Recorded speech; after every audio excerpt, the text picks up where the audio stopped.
Hello, good evening everyone. My name is Tanuj and I welcome you all to this webinar on how to get published in a top law journal. Before we begin, I wanted to acknowledge all of you. I mean, these are not easy times. It's uncertain. It's a bit frightening as well.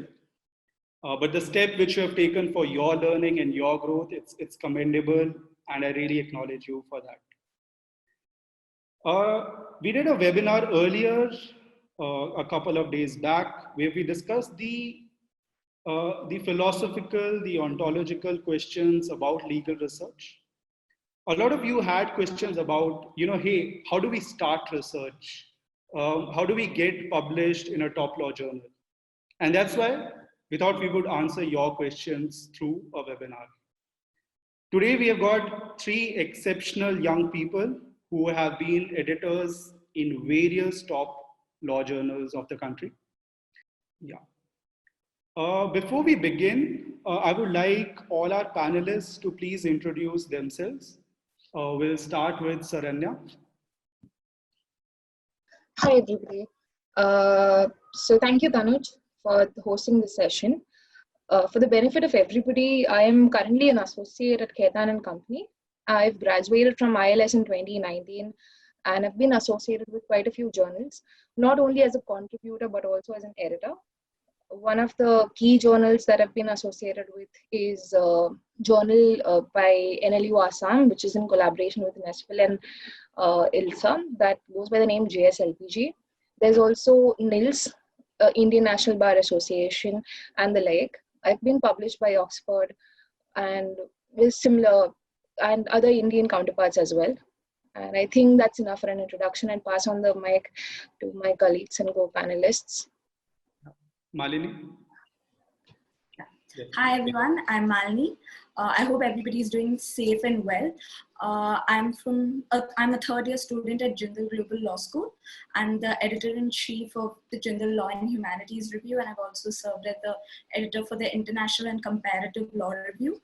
I have some publications and some book chapters, and I hope this was a reflective process for a lot of us on how we publish and how we think as editors and writers. So I hope you guys find this information useful, and I'm looking forward to the webinar. Right. Anamika? Hi everyone, I'm Anamika. I'm from NUJS Calcutta. I'm currently a fourth year student and have been an editor of the Journal of Indian Law and Society, which is a peer-reviewed journal by NUJS. Apart from that, I've also done research assistantships with the Feminist Judgment Projects India and currently working with Arvind Datar on his new edition for the commentary on the Constitution. I hope you guys learn from this webinar, and yeah, that's all.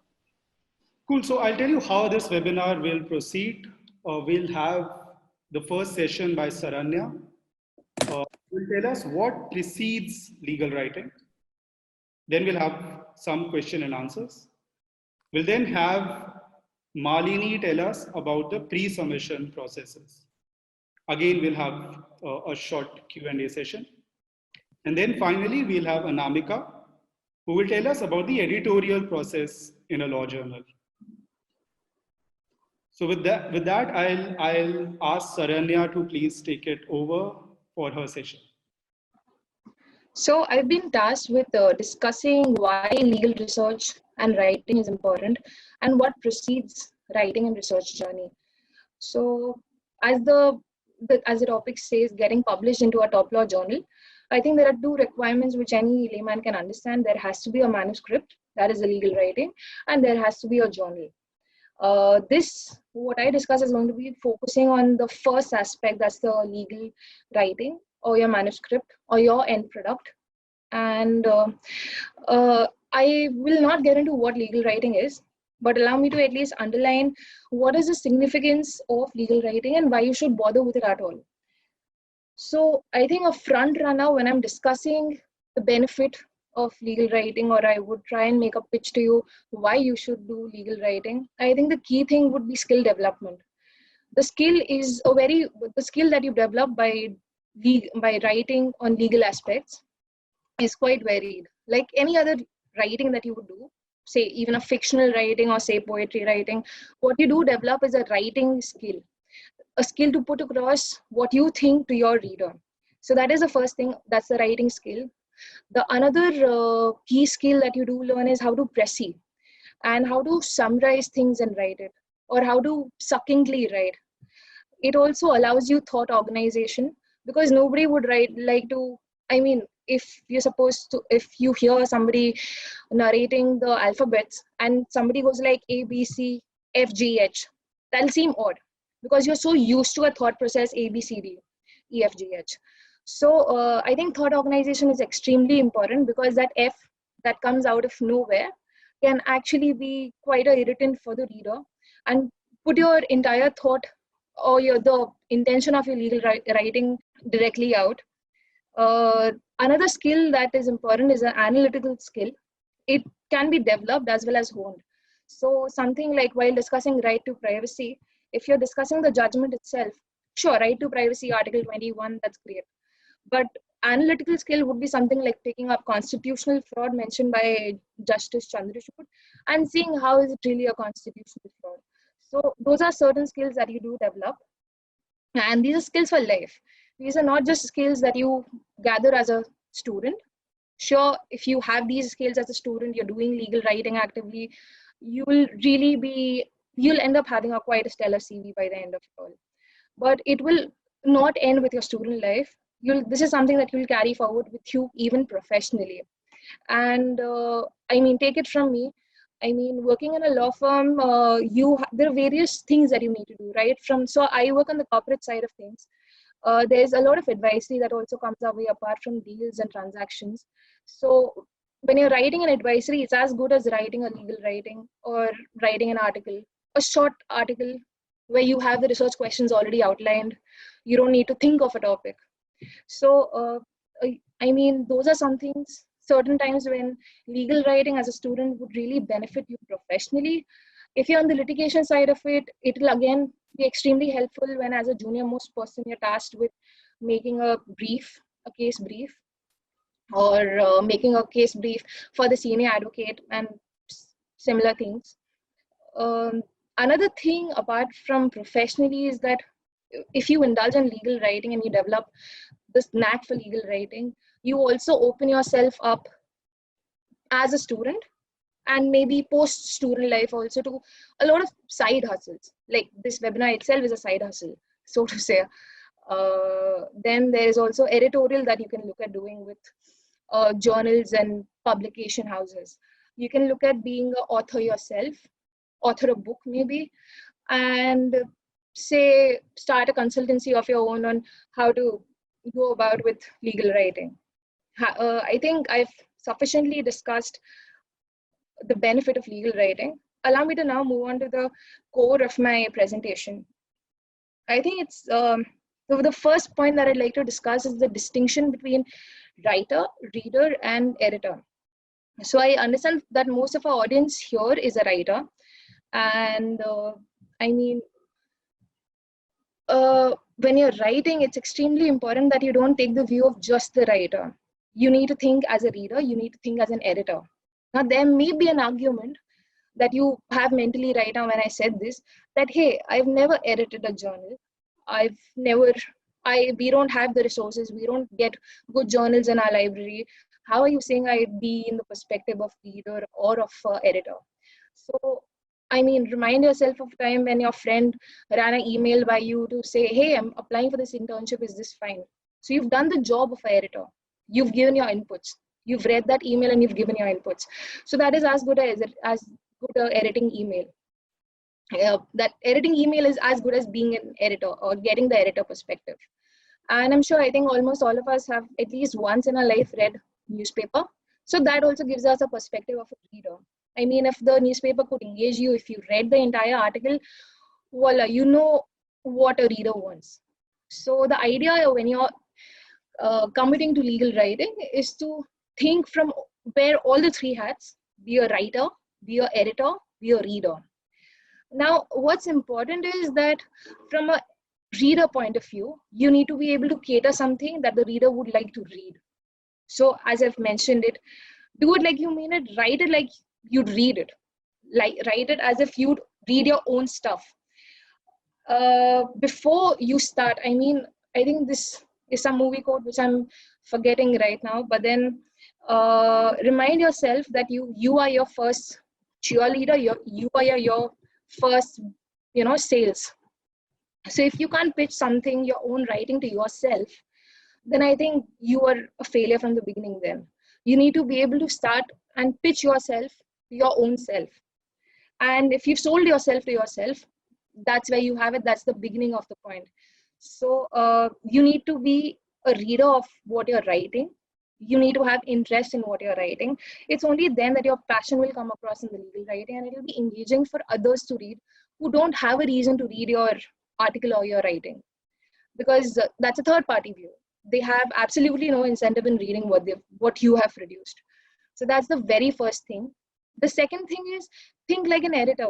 I mean, had you had a journal, or if you had certain amount of, say, capital, and you was publishing it, and it required money, time, and various other things that come with it, would you publish your own thing? Is it publication worthy? Think of it that way. And I think that's where you have it. If you pass all the three tests of being a writer and being interested in writing, of being a reader and being interested in writing what you've written yourself, and thinking from an editor's point of view, and being okay with publishing what you've written, if you had your own publication, of course, hypothetically speaking, then I think you have your first step of legal writing sorted. And it's also important. I mean, I can understand that you might not be able to have the editor's point of view or the reader's point of view at the very beginning. So when you're starting out your legal writing, it's best that you run it through an independent person, say a friend or a peer or family or your class teacher or any lecturer, professor, anybody. Having dealt with this, I think it's also important that you ask yourself certain key questions. Now, those key questions would be about...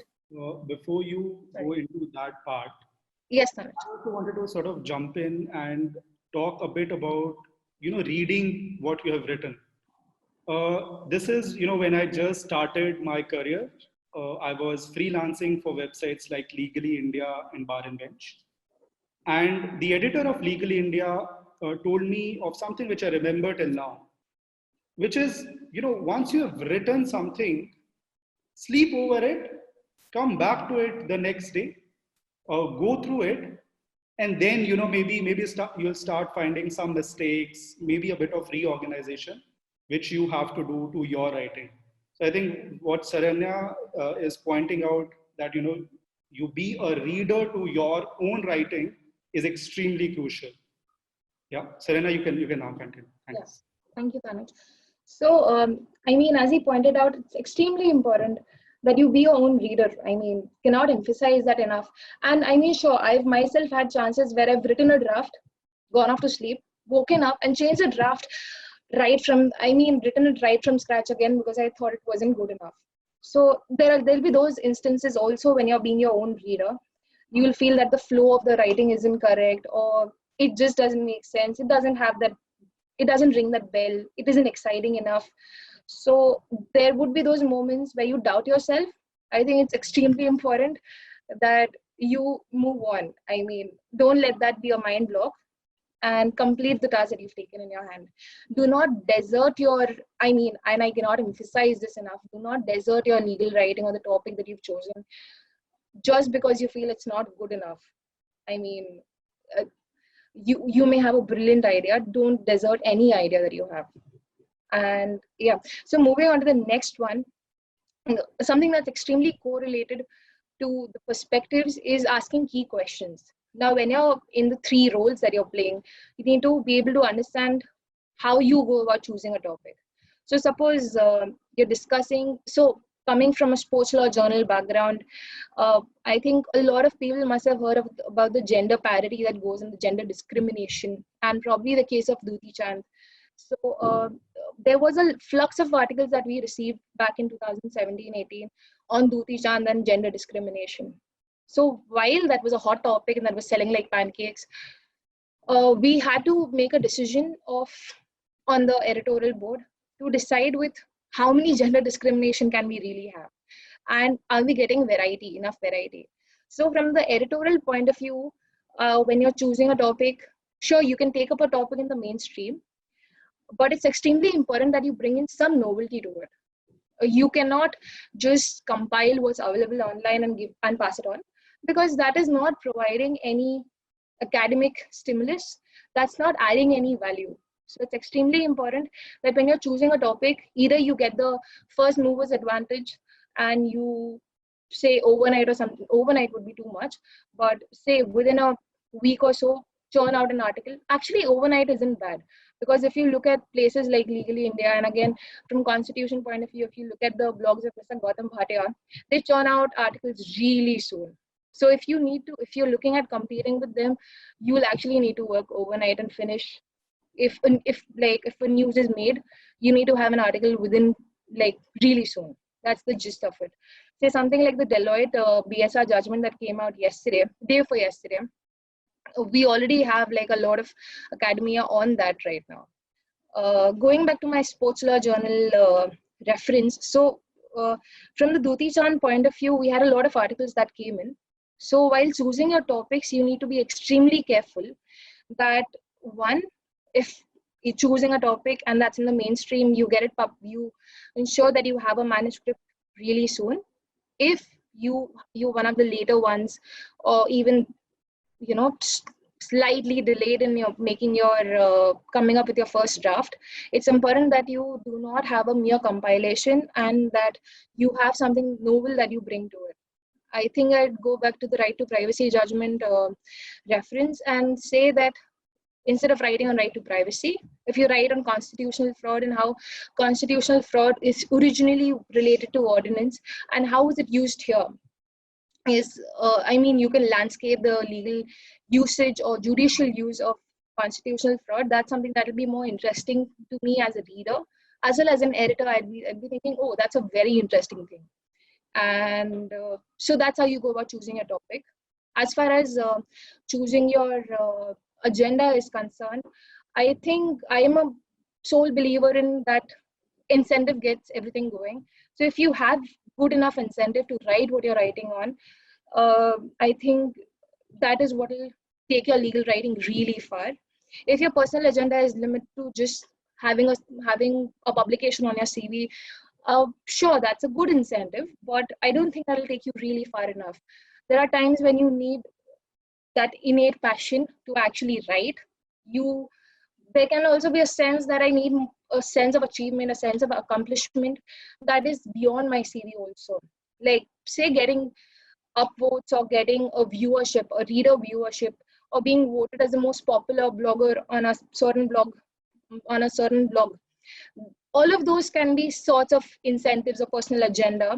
You can also have a personal agenda to have a blog of your own and contribute to it every day.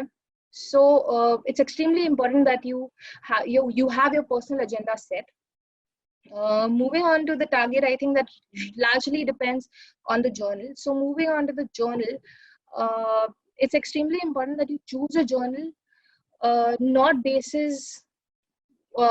It can go two ways. Either you choose a topic and then choose a journal which would accommodate your topic, or you choose the journal and tailor-make your topic, or choose your topic basis the journal.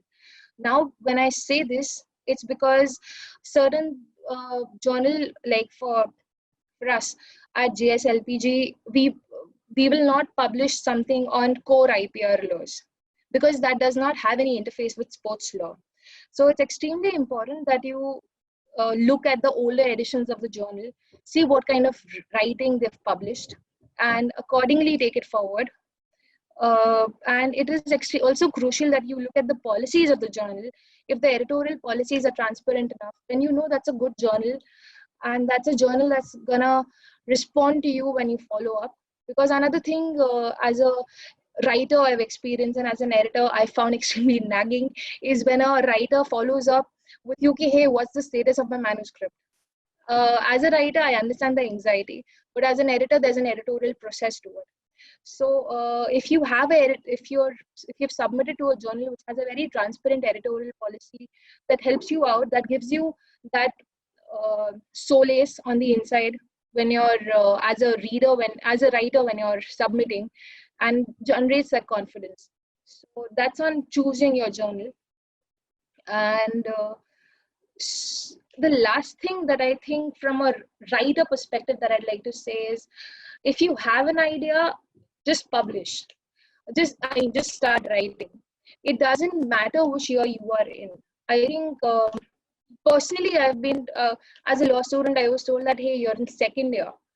Can you really intern? And I was like, why not? I mean, what's stopping me? Is there anything in the law? Is there anything in the bylaws? Is there anything in the notifications given by the university that I cannot intern? If there is nothing stopping you, why are you being your own hindrance? So let that mind block that I'm in first year. I think it's too soon to write. I think all of that is utter rubbish. And you need to write if you have an idea. And not hold back that idea that, hey, when I come in third year, I'll probably write it. Because by the time you come in your third year, probably that idea is already taken. Because that thought process of coming up with that idea may not be limited to you. People might have a very similar thinking and you'd be surprised by it. I think I almost went on a rant discussing this particular point. But yes, I mean, I cannot emphasize enough on starting to write as soon as you feel the need or you have a calling for it. All right. Moving on to my last thing that I address from my editor's perspective. It's extremely important that you give me an error-free document. Now, when I say an error-free document, it would mean that you've accommodated the format that I've provided on with regard to my journal. Suppose my journal says that you need to have so and so font, you need to have so and so, the subheading should be in a XYZ format, you need to have an abstract, with keywords, you need to have your introduction starting on the next page, you need to have your page numbers in an XYZ manner, or and extremely crucial being referencing. If I've said that your referencing should be an SILC, that is a standard Indian legal citation, and you've given me a July citation, I think that's the non-starter from the very beginning. So even if your article is good, it might get waitlisted because there's a lot of work that's required in changing the SILC references into a July reference. Similarly, if you do a Blue Book reference for an article that requires a July or a Scholar reference citations. So I think that is extremely important, that you give an error-free document. Also, apart from the technicalities of a document, it's important that your document is a sanitized document. It has a standard language. It does not have proofing errors, in the sense that you've not made those silly mistakes, the typographical errors, and also your grammar is on point. It's not necessary that your grammar should be out of the blue, out of the mind amazing.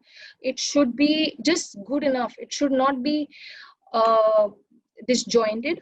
It should not seem like a overcast as something that's a put on. And yes, when I also say error free, I think let me squeeze in this one bit here and say that as an editor or as a reader, we do not look for writings that have jargonistic writing. I mean, sure, it makes an impression at first, but I think it's extremely important to have a simple writing and not have too many complicated thoughts in one sentence. It's important that you break down your sentence, you break down your thought process. So this also goes back to the point that I had made earlier on having a thought organization and thought process as a skill or a benefit that you make out of legal writing. And yes, I think to sum up this point of mine, I'd say that if you make your editor's life easy, you'd be a front runner and you'd almost be 99%, carry a 99% chance of getting published. So yes, I think that's it from my end. If there's anything else, Right, Saranya. Thanks for that wonderful overview of legal writing. I just wanted to add a quick point to something which you mentioned was about the speed of getting your things published. So, for example, some of the websites, some of the blogs, we tend to publish things fast, right? Law journals as well, they look for topical issues. I think something to remember here is, there's this quote which says, good is the enemy of great, but perfection is the enemy of getting things done. So if you're waiting for your journal, for your article to be perfect, it would prevent you from getting things done, from actually sending it out to a journal, from getting it published. But yes, good is the enemy of great as well. So, you have to keep that balance, that if you're satisfied with doing good work, you might not get great work done. That might require time. So there's a nice little balance here, which needs to be maintained. Saranya, one of our readers, viewers had a question. What are the demerits of not writing in law school? How is that going to affect their career? Okay, so I think that's the corollary of the benefits of legal writing. So, while sure, I'm assuming that if a person is not doing legal writing, the person would be indulging in, say, activities like mooting or similar activities which require a certain amount of skill and brings along with the skill development. But allow me to take the example of where you're not doing anything. You're not doing legal writing, you're not doing mooting, you're not doing any other activity that comes along, any organization that comes along. In that case, I think you're just stagnating. You're just there, you're just existing. You're like the human population in India, which is just there. And I think that would be my first point. I think as a second and a more serious thing, uh, as I said, you develop thought organization, you develop skills for life, and those skills I don't think you really learn anywhere else. Sure, you learn argumentation and writing while making a memo for your mood. You learn certain organizational skills when you're setting up a webinar now, but if you're hosting or organizing a seminar conference in law school. But I think nothing competes with legal writing, because legal writing allows you that one space where you can very analytically think and you can actually choose something of your interest.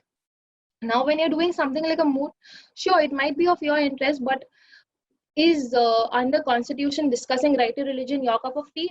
Maybe not. Maybe you would like to stick to something like the constitutional mandate on environment. I think that may be your thing. So when you do not do legal writing, you lose on to the very critical points and skills like these. So I think that's where I would sum up. I like most other things, there are pros and cons to everything, and I think it's extremely important that you do legal writing. I mean, I would just recommend that. Thanks, Aranya. We have very little time to actually take more questions, but yes, as Malini and Anamika, they've got their sessions, we'll take more questions. So now I would request Malini to begin her session, which is on the pre-submission process of writing. And Malini, I'll just request you to please slow down your pace a bit, because we had some comment that maybe we are going. Is the screen visible? Yes, the screen is visible. Perfect. One second. Yeah, so I think Saranya set up the thing very well for us to take over from there. I'll be picking up from exactly what Saranya was speaking about, target journals. So my first topic that I will be covering is picking the right journal for you to publish. In my own personal experience of publishing as well, I find this is something we often tend to overlook, but this is actually the game-changing factor in whether you're getting your publication, whether you're seeing it through. And I'm going to say why this step requires that time, research, and effort to pick the right journal for your article. So I'm going to deal with this on two levels. One is the subject matter and another one is the form or content. So the first thing you want to do when you're looking at which journal do I want to publish in is to look at the subject matter that the journal is publishing in. So obviously this seems pretty obvious. So like I said, I work as the editor-in-chief at the Law and Humanities journal. And sometimes we get really excellent articles, we get amazing research papers, but they have nothing to do with law and humanities.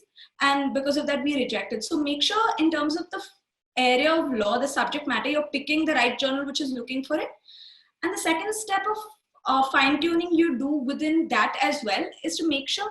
So I'll give you this example of supposing you have a paper that deals with law and gender. So there are like a variety of law journals which deal with women in law, law and gender. But the problem is every journal has a different vision and everybody is looking for a different type of content. So as Sarnya earlier mentioned, your best bet would be to go look up their previous issues, look at the articles, look at what they're looking at. Because when I recently was looking to put out a paper on law and gender, and I found some journals had this amazing thing where they were looking at a letter form. Some were looking at a conventional academic article. Some were looking at artwork. So you want to make sure the form that you're using is consistent with the journal that you're looking to publish. So that the best way to get a sense of that is to look at previous editions and pieces on that journal. Going to the second part is you in your pre-submission review is to get reviews, and this can be done at two levels. One is an external and then there's an internal level. So what do I mean by saying get an external review for your paper? So you have a paper and it's somewhat making sense to you, it's complete, it's good to some extent. One of the best things you can do is to send out that paper, send it out. If you have professors who are working in that area of law, send it out to them. Otherwise, reach out to mentors, friends, anybody who can give you an idea, give you a comment, from anything to grammatical errors to ideas. It need not even be an expert in the field if you can't find one. One of the things I found very useful with this is a professor in my first year of law school always told me, get your paper read by a friend of yours, because when you're writing a paper, what you write seems very obvious to you, and you write in a headspace where the things seem very clear to you. But a lot of times it's extremely helpful when somebody reads it and then says, okay, but as somebody who's not a writer and even not an editor to some extent, is just a reader, will be able to give you the perspective where exactly you're being clear, where you're being inconsistent and things like that. So it's always good to have a diversity of ideas, even if they're only making a tangential point to your larger article. It really helps build up from the reader's perspective as well. And then the second part of it is to have an internal review, which what I mean by this is, again, a lot of times as law students, what we do also is we have a good assignment from college, or you want to kind of send that to reviews, to journals.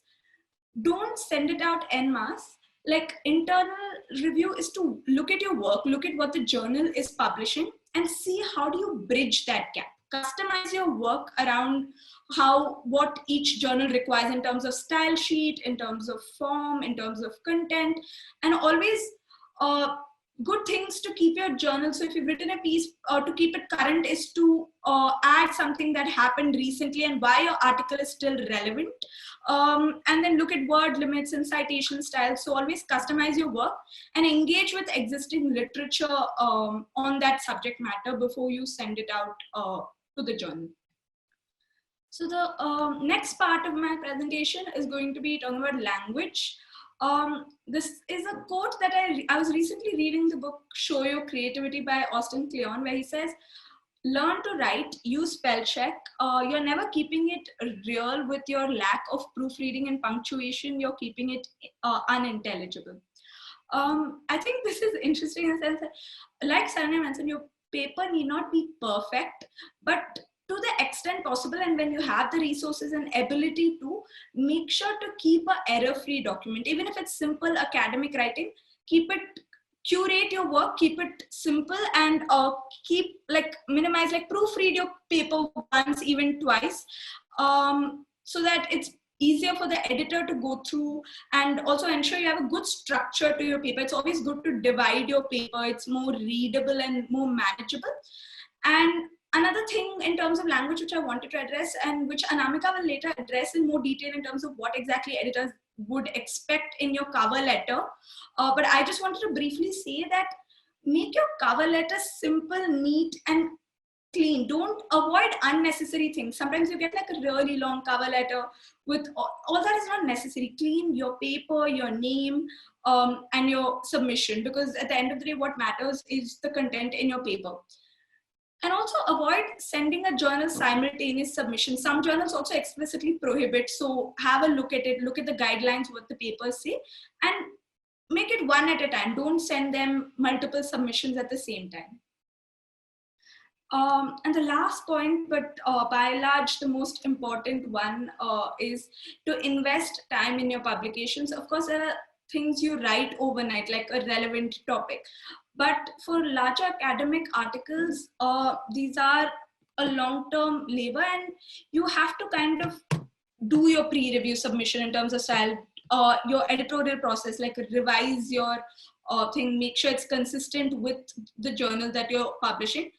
And also because this really, publishing in a journal takes time at multiple levels, like your pre-review submission takes time.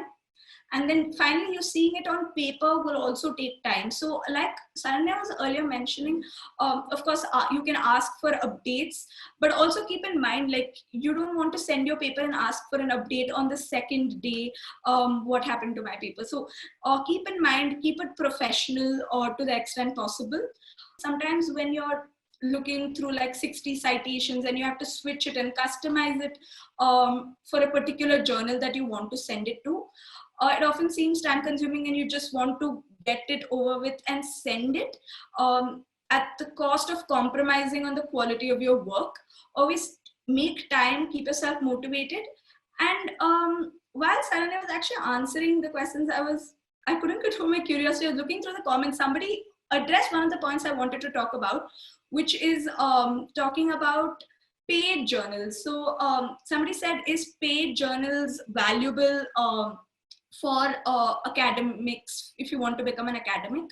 As good academic practice, it's always better to go for journals which are not paid, simply because some paid journals are considered to be predatory journals, which is an exploitative academic practice where you pay to get your journal published. And this also matters not just because at the end of the day, you might think I just have a publication, but a lot of times, not just when you're applying for your LLMs, but also when you're applying for internships, when you're applying for law firm jobs, they do read your article. So your quality of your article matters, but also they do see where you're publishing. And especially for LLMs, predatory journal publishing and predatory journals is a big no-no, and some academics even take that where it's not a good academic practice. So you might want to avoid that.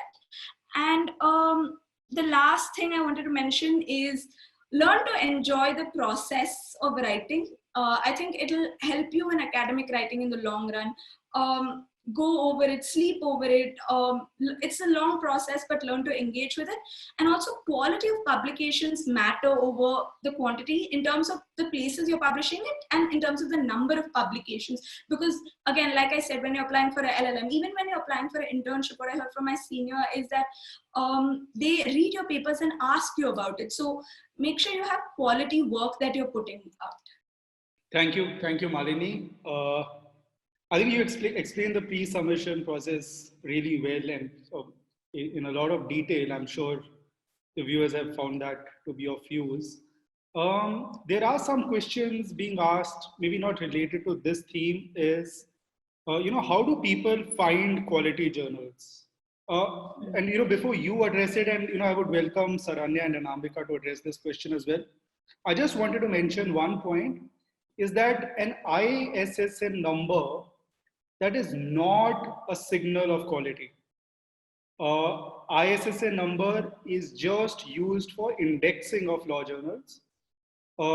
Yes, UGC and some of these other bodies, they do pay some importance to a publication with an ISSN number.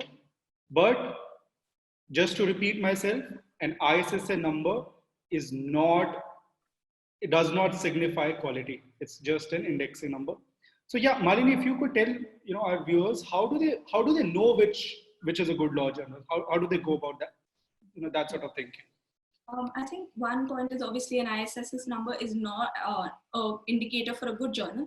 A couple of other pointers you might look at is go and look at the number of issues a journal has had. So the older it is, that sometimes, not always, but is often an indicator of consistent work. Then you might want to look at who has previously published in that journal. That is often like a huge determining factor. Look at who are the previous authors, eminent authors who have written for a journal. Then you might even, I think one thing which is very helpful is to even just go and look at the about page in a journal's website, which will clearly tell you a journal's vision. And what is a good journal is very subjective to what each person is looking for. So if I'm looking for something, say I want to do an LLM in a specific sphere, and a journal's vision is consistent with that part, like law and society, and they've done a good work with that regard, and it's consistent, they have a vision which is consistent with that, then that is also a good indicator what personal value publishing in that journal, like a commercial law journal or whatever, that value it attaches to your specific CV or whatever it is also a good indicator to determine what is a good journal. Saranya and Anamika, if you have anything to add. I just wanted to add a quick point there. Ask your faculty, sometimes they tend to be good resources. Please do ask them, what is their opinion about what a good law journal is or which is a good law journal. Another thing could be most law school journals and good law school journals, they tend to be good. There are some exceptions there as well. But given a choice, you should send your article to a journal which is being published by a law school. Again, as I said, exceptions are there. There are some excellent private organizations too, which have their own law journals. But these sort of things you can follow. Ask your faculty, see if it's a law school publication. Saranya and Anamika, do you have to add anything to that? How do people go about picking a good law journal? Yeah, I think I'm seeing a lot of questions coming up on the UGC journals. One of the front runner questions there is, how do you understand whether it's a UGC journal? I understand from an academic point of view, who's professionally an academic, you have scores based on the publications that you have with UGC journals, and your promotions tend to be based on that. One place where you can go and check which journals are recognized by UGC is on the UGC website itself. I'll share the link here shortly. But while doing that, you need to also be extremely wary that certain UGC has removed certain journals from its role. So be extremely careful about that. Other thing to add on UGC journal is the idea of Scopus journals. Now they tend to be like, if UGC journals are Ivy League, your Scopus journal would be considered a Harvard. So that's the analogy that can be drawn. Scopus journals tend to have way more, slightly more scoring, a slightly higher scoring than a UGC journal. While using UGC journals, are journals like Maharashtra Law Journal is a UGC journal where I've been published 3 times. So similarly, the process for submitting to a UGC journal will vary from journal to journal. So you need to, from a starting point, what you can do is you can look up the UGC journal list, choose which overlap with you, the top and the journals which might interest you, and then reach out to those journals, check the website for those journal website or the institution's website which is hosting those journals. I think that should be able to address the question that are like a lot of questions that are there in the UGC journal regarding UGC journal. I think I'll pass on with that. Right. Cool. Also, I think there are lots of questions around plagiarism coming. I think Anamika's presentation will address that. And if there are more questions around plagiarism, we can surely address those.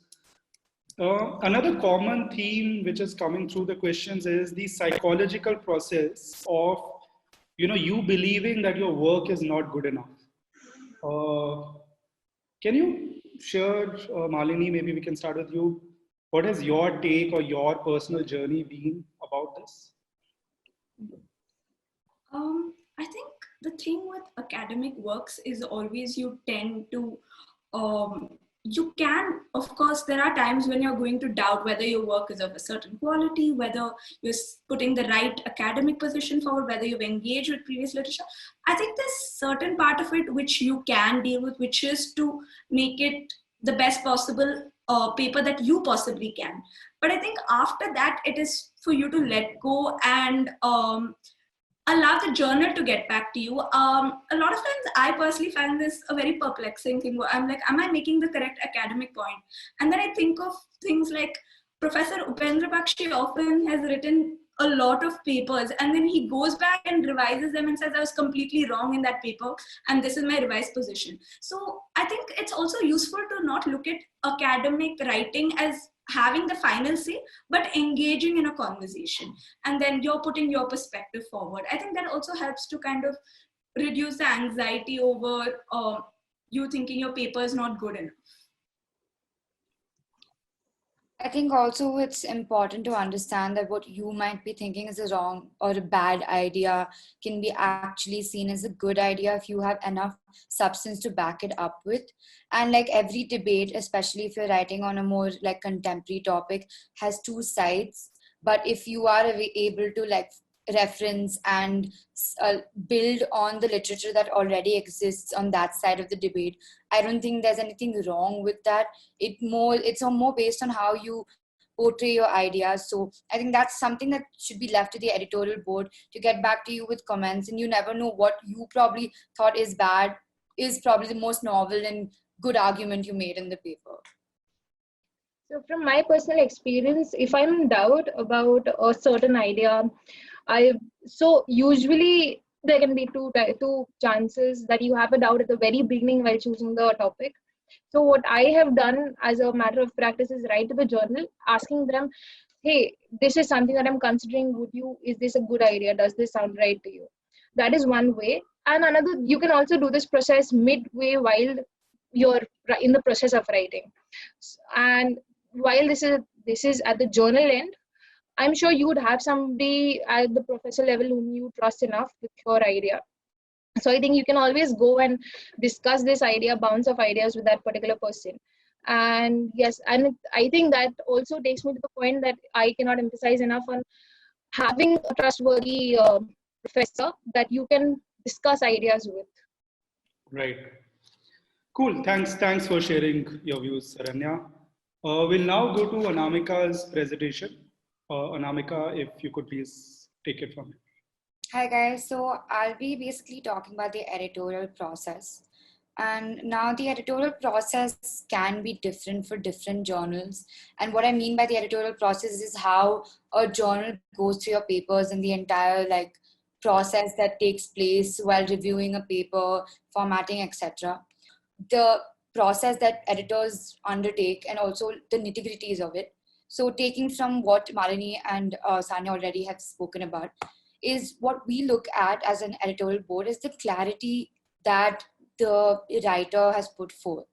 And now for clarity, this can start from just the first paragraph of your paper to the subheadings and the more layered headings, etc.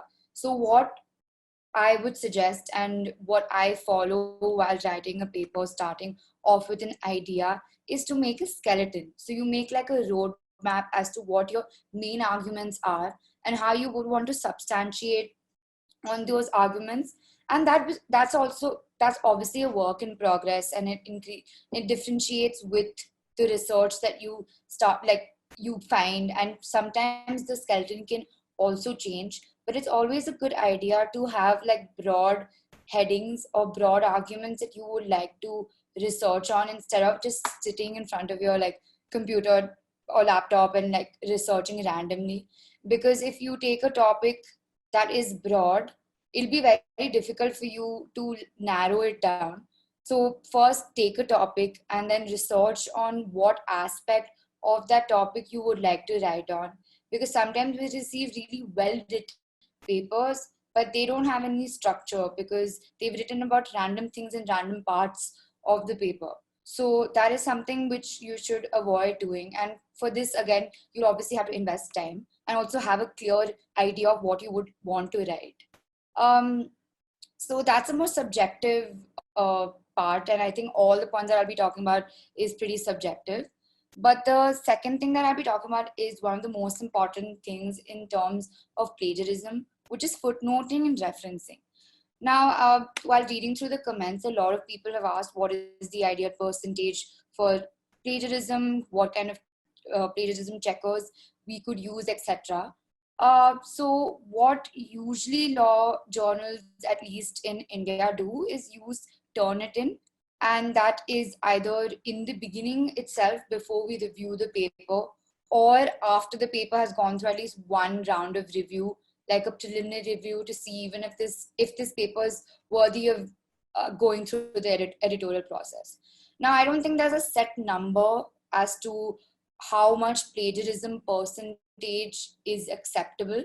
It again depends from journal to journal, and also depends on the novelty of your idea. Because sometimes when you're doing like a case commentary or you're writing a legislative note, you build on what existing literature already is there out there. So there are times where you will be caught with, in your like Turnitin checker, with a number of like cases and articles like the, and etc. So then it's a very subjective exercise that each editorial board carries out to see if there has been any intellectual copying, and not just like footnotes or like words, random words, etc. One way how to keep your footnotes and referencing are check, and editorial boards do go through all your footnotes and actually do go through all the references that you've made to see whether the source that you've used actually says what you claim. So one thing you should do is try to always stick to firstly primary sources. So that's cases and your statutes, etc. But obviously when you're analyzing a primary source, you would fall back on secondary sources, which are other articles and other papers or books written by people. But you should be aware about who are those people that you are referring to, and make sure that they're not some very random blog post or a website. Because if you're using that as your main base, as your main referencing point to build an argument, there's more likely a chance that your paper might be rejected. Because if you're building literature, it needs to be built on people, or like using people who've actually created the literature, and not just other people who've written about that person and like, you know, working on that. So for example, if you're taking Upendra Bakshi's work, it will be advisable to take Upendra Bakshi's work directly and not cite something that somebody else has written about on Upendra Bakshi, even if your idea is similar, etc.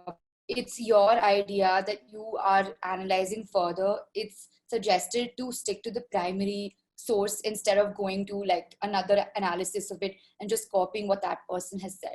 So make sure you use reputed scholarship. Once you start researching, you will find certain scholars who've written multiple aspects of one topic, and you'll also find papers where people have continuously mentioned these people. So that's one way of finding out that if whether this person can be relied on while you're footnoting, referencing, etc. And there's nothing like saying that you need too many footnotes to be published in a reputed journal. Sometimes when it's very novel and it's your analysis, it's obvious that you will not have that many footnotes.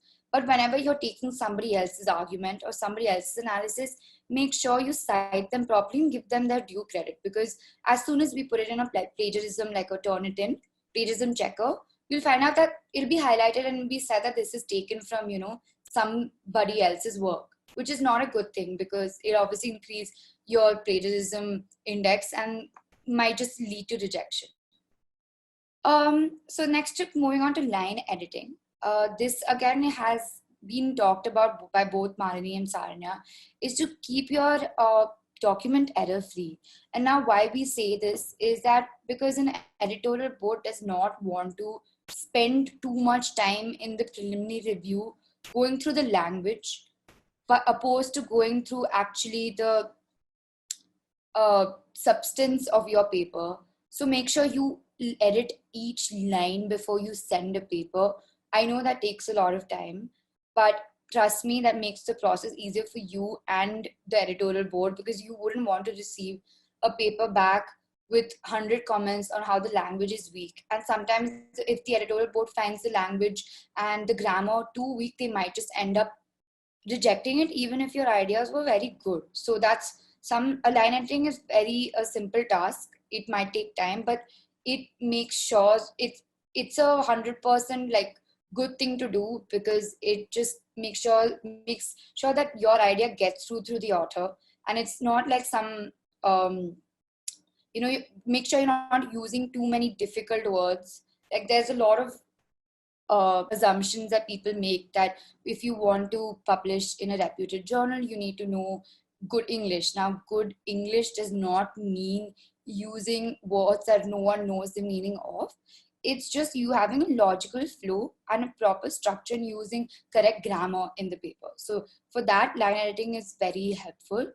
And this will also, like, somebody can also help you line edit, like, a friend or a peer when they're checking a paper. I'm sure they will go through also the language. So they'll tell you that, these places, it sort of does not make sense. Like your idea doesn't come through properly. So, change it a bit. So that's one thing that you should, that editorial boards also do, line editing. And then proofreading. So before submitting, obviously you should proofread your paper multiple times. And not only you should do it, but also your professors and your friends. And proofreading, if you can, then get hold of someone who works in that field. It doesn't have to be specific to that area that you've written on, but just as a more broad idea to tell you, yeah, this makes sense. And, this is something that hasn't probably been written about, and you've actually, added literature to it. So make sure, it's not always possible, but at least try to get a professor who teaches some subject of that kind to proofread your paper or before you submit it, because again, it helps the editorial process be a lot more easier for both the board and the author themselves. And this is more linked to the next point, which I would like to make. Just a second. I just wanted to say a few things on editing and proofreading. Yeah. See, in the times of, where we have advanced word processors, some of you have asked questions about Grammarly as well, where you have a tool like Grammarly. It's a useful free tool. It's an extension which you can install. It will point out mistakes over your email, on your article. So with these sort of tools available, it would be criminal to, have a grammar or a spelling mistake in your paper, something which you're going to send to a law journal. Also because, we are training to be lawyers, most of us. I mean, and a lawyer, if she or he puts, let's say, a misplaced comma or, in a contract, that can have devastating consequences. Yeah.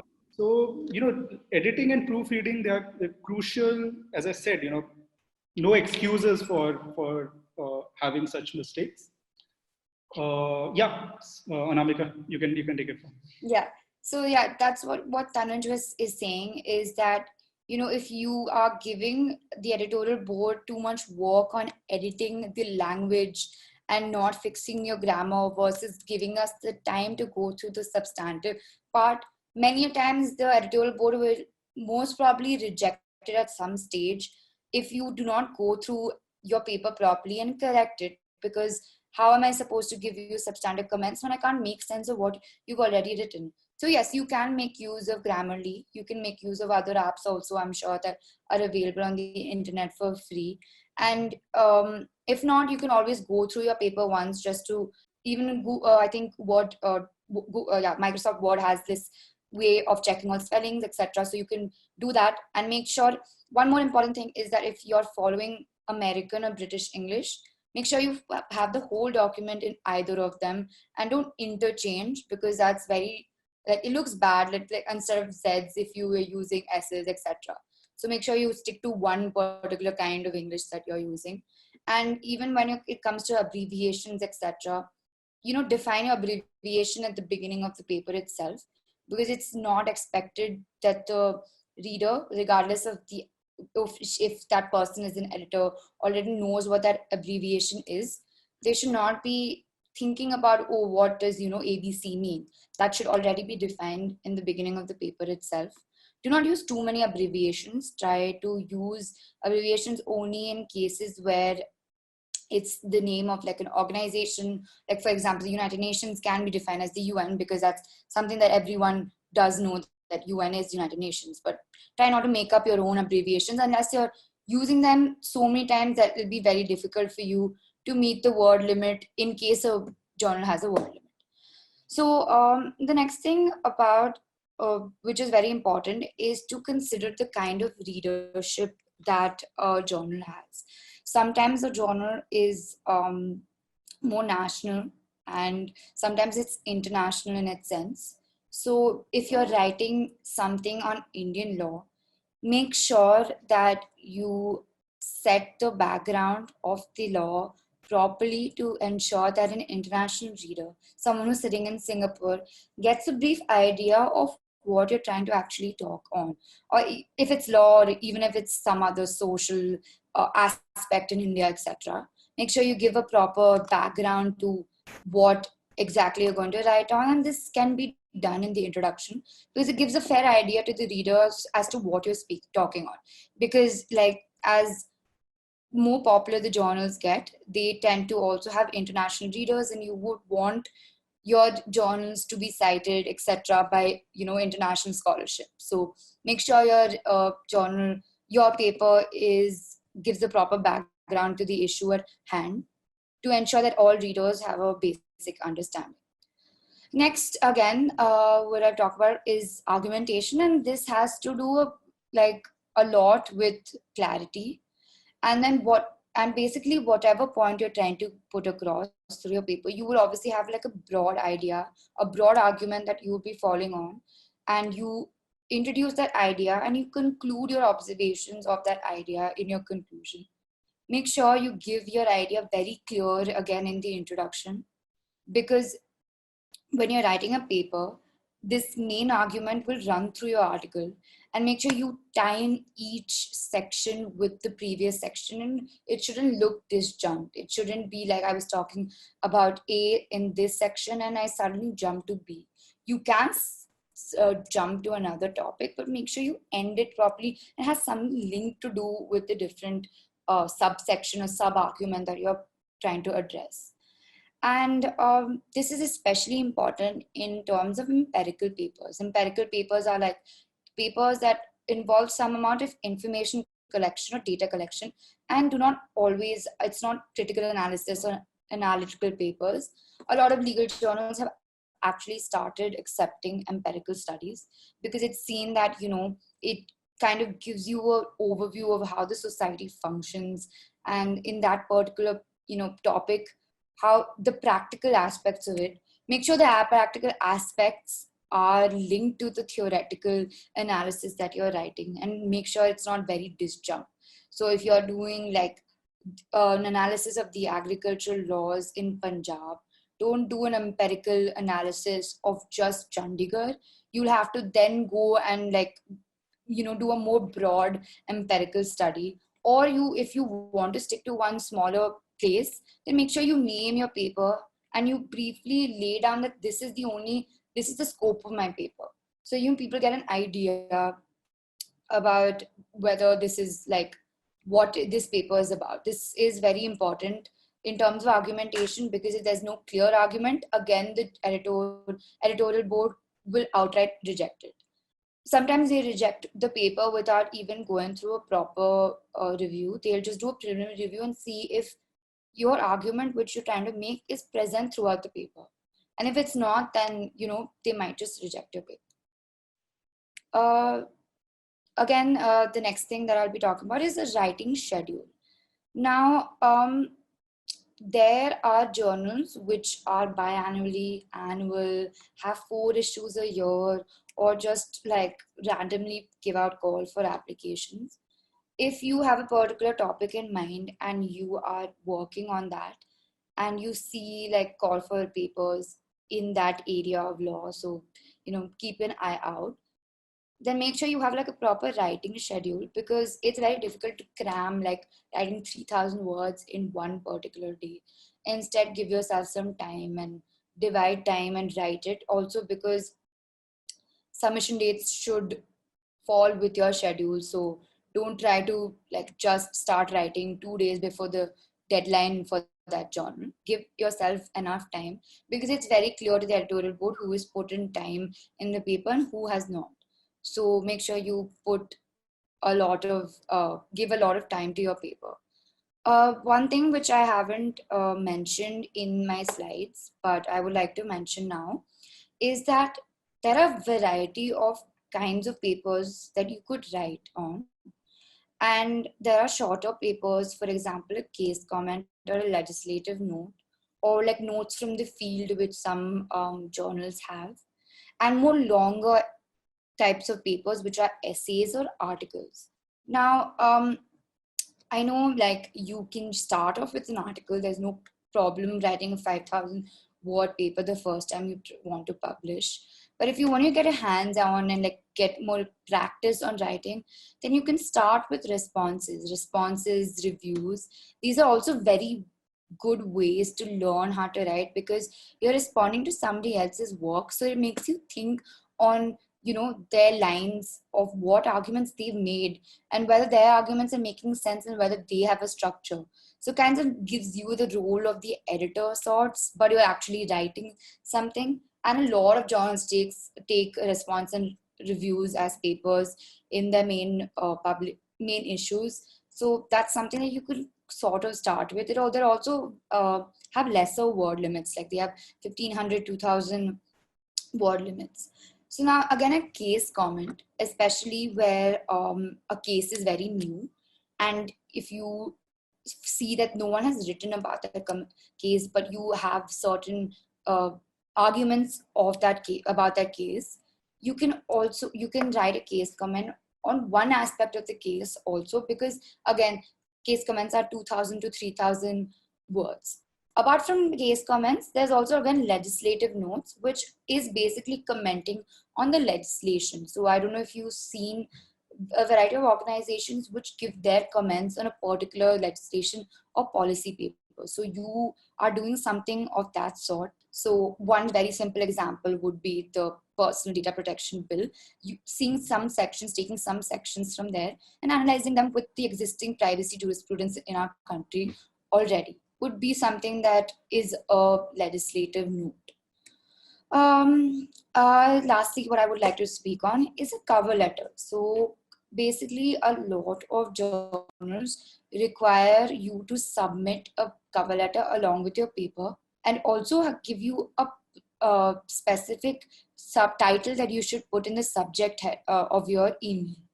This is very important, because sometimes if you do not follow this format, they can outright reject your paper. So make sure when you see the call for papers, you see what subject they want and what they want in your cover letter. Now, cover letter is basically your personal details with your name, your address, your phone number, which institution you belong to, the year of study, whether you have any co-authors, etc. So give all that information. And sometimes cover letters also expect you to give a little background to your paper. Now, background does not mean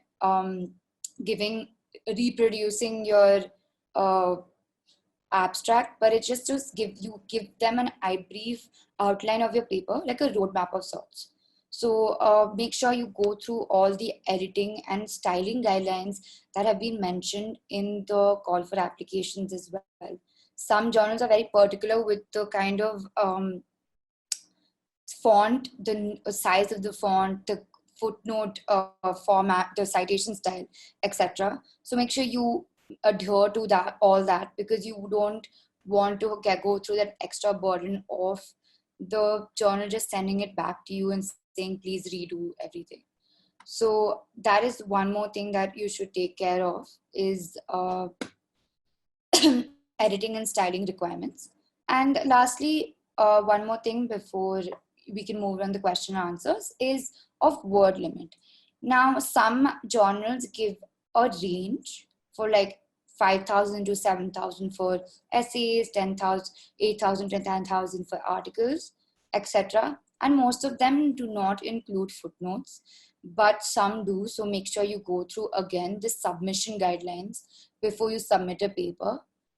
In case your paper is of phenomenal, like phenomenal quality, and the topic is very novel, and the editorial board is highly impressed, they might waive off the word limit, but it's always good to have it on the lower range, because when you incorporate comments from the editorial board, the word limit will shoot up by a lot. And this is from personal experience. Like, I wrote a paper for 2,000 words and became 5,000 words by the end of it. And if the journal does not permit such a word limit, they might just tell you to cut it down, which can be again a problem, because you probably had to put in certain arguments, and that's why you did it.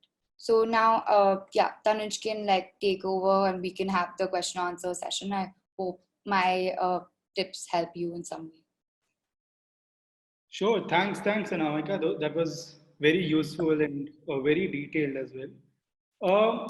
I would actually like to, move a bit back, and a lot of people have maybe, really young law students, they have this question about how do they go about developing their skills, in legal research and writing as a general topic, and how do they start?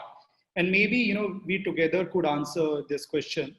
I'll start with what I have to offer, because it's broader, and then you have the more challenging aspect of coming up with something more, something new. See, legal research and writing, the meta skills involved in this endeavor are reading, analysis, and writing.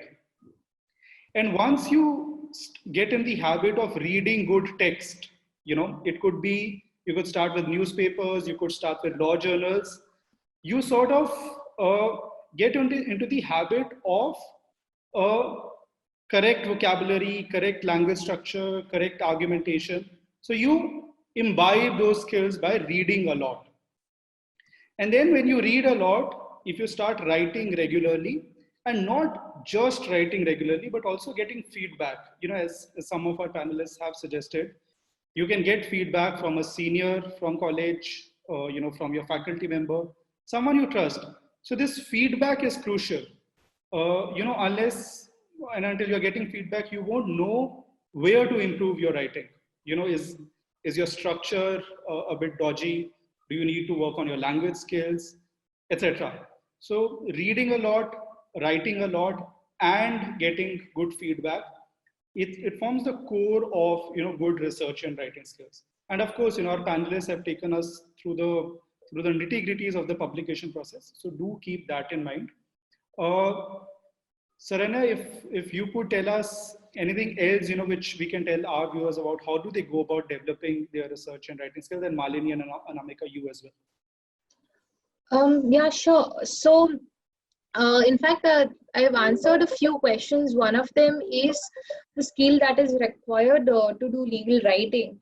I touched upon the skills that you develop. This is an interesting question, the skills that are required for legal writing.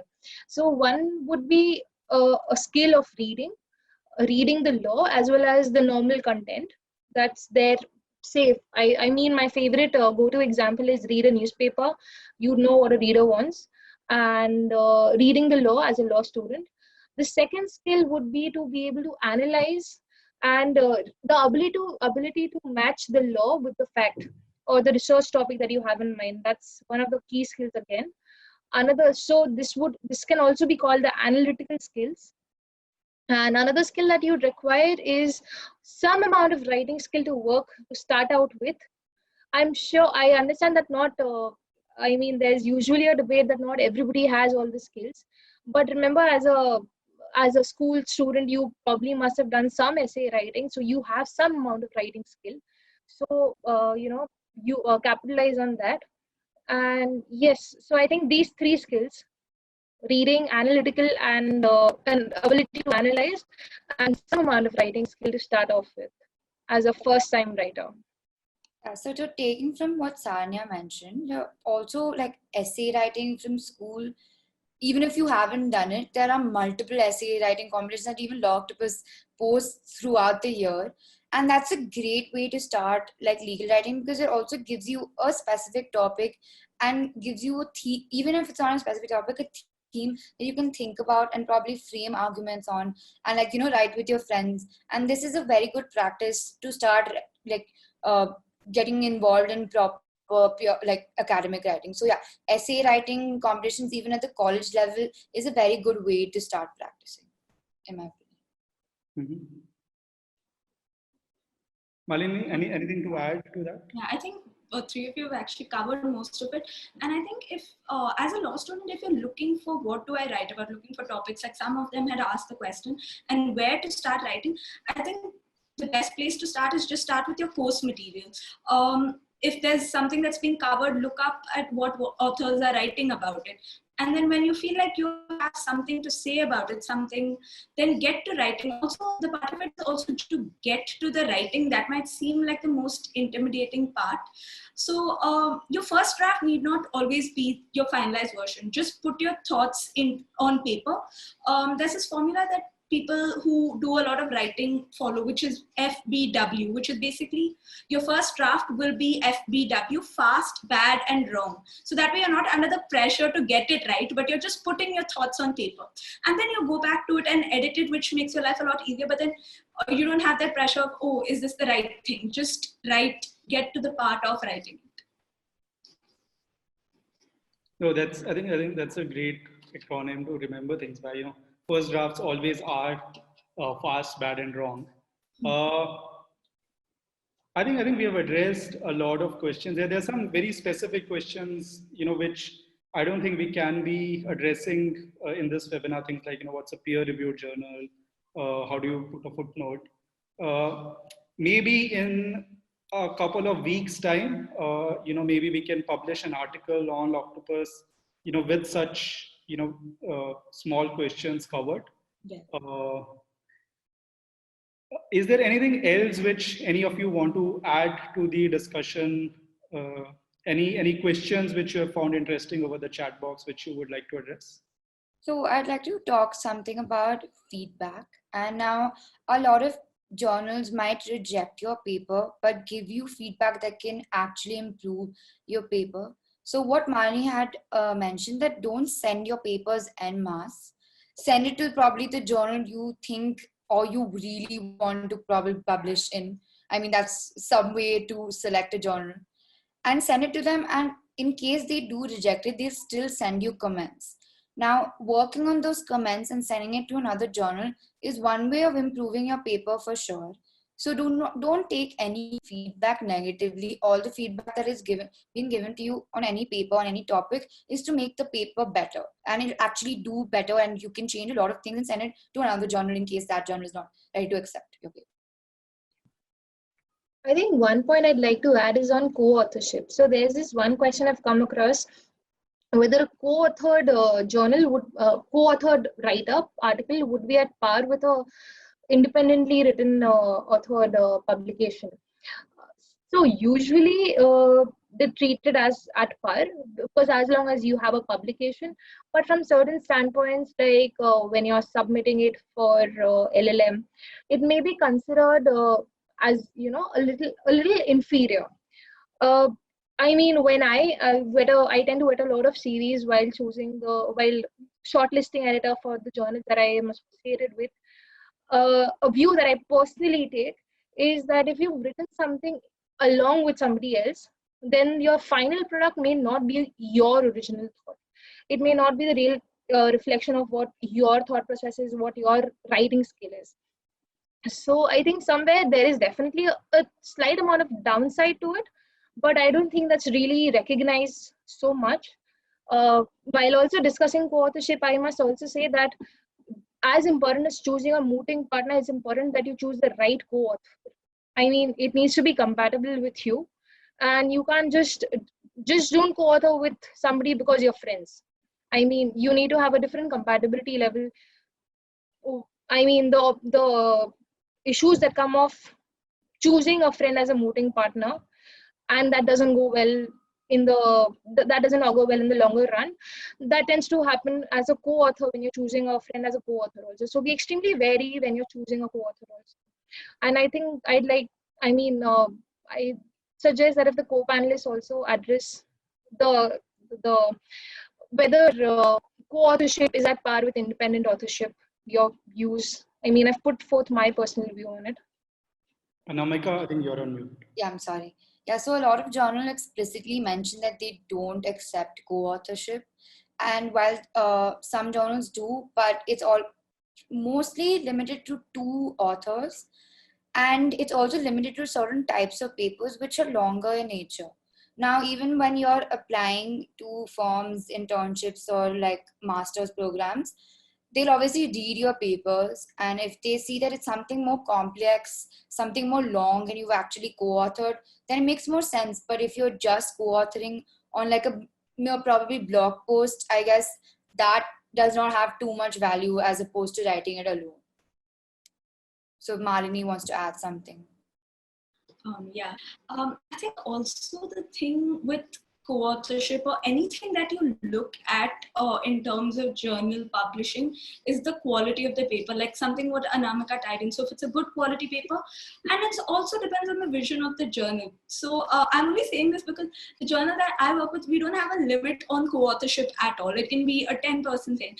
And that came with just because of an idea that it's also how you engage with the paper. Are you just co-authoring, or are you trying to say, okay, no, but it's a conversation between 2 people, or it's a perspective. So it also matters.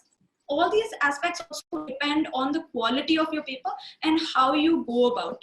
Because again, if you go into fields like critical jurisprudence, co-authorship may not be a bad thing if you're engaging in that process of reconciling the differences.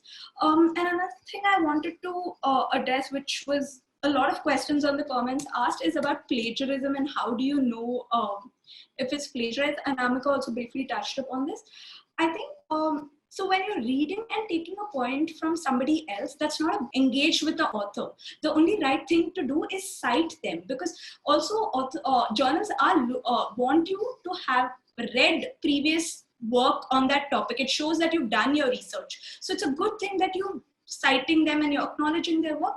But yeah, attribute them, give them the credit, or don't take credit for somebody else's work. But you can incorporate it in your paper as long as you've done the correct citation and stuff. Great. Thanks for sharing your thoughts, Malini. With that, I think we come to a close.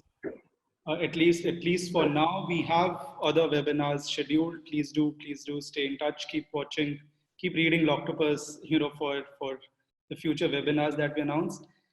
I want to really thank Saranya, Malini, Anamika for agreeing to this. It was great working with you, and I'm sure our viewers found this to be of use. Also, thanks a lot, Jatin and Anisha, for the logistical support. It's not possible without the logistics coming into the picture.